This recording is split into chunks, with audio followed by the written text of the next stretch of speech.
And I was here straight here after that, right here. I'm here with legend, boxing legend, just a legendary person, Mr. Sugar Ray Leonard. How you doing today? I'm doing fine, brother. How you doing, brother? Pretty good. I want to talk about your book. You got a book that's been very introspective about yourself.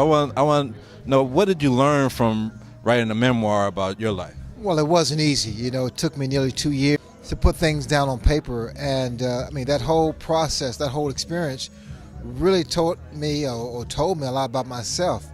There were some moments, naturally, that were fun and interesting and entertaining. But then there were also some dark periods that I reveal that really, I don't know, it kind of took a lot of weight off my shoulders. It was very cathartic. It was, the book itself really released me, and I'm glad that I did it because there was trepidation at first, but I'm glad that I did that because I feel better about myself.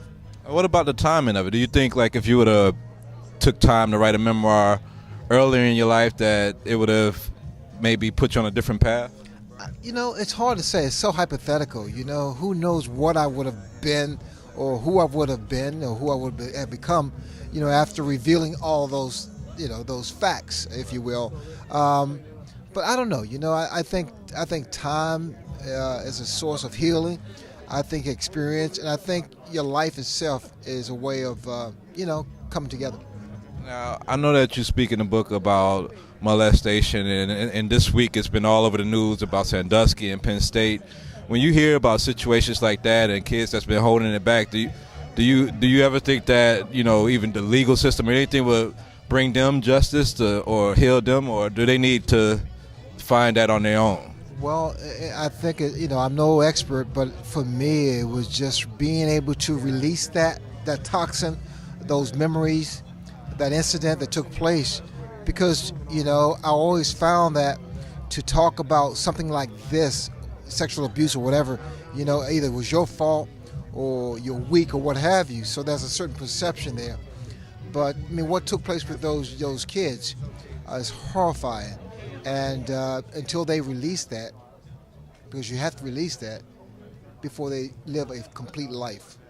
And we're here for the Thurgood Marshall Foundation. Can you tell me a little about your involvement with Well, I am a dear friend of Holly Robinson, Pete, and you know, she's receiving the Excellence Award, and I'm just happy to be a part of it. You know, without question, this is all about history. This is all about people we look up to, and it's to acknowledge people who have done well.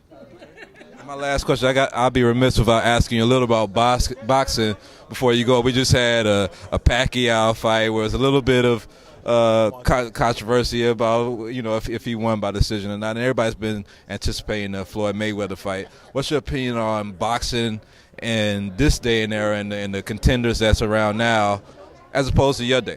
Well, you know, the very good fighters and incredible champions, Mayweather, Pacquiao. The fight last week, you know, didn't really live up to expectations because everyone felt that Pacquiao would just dominate. But you saw what happened. A 38-year-old Marquez really took Pacquiao to, you know, took him to the level.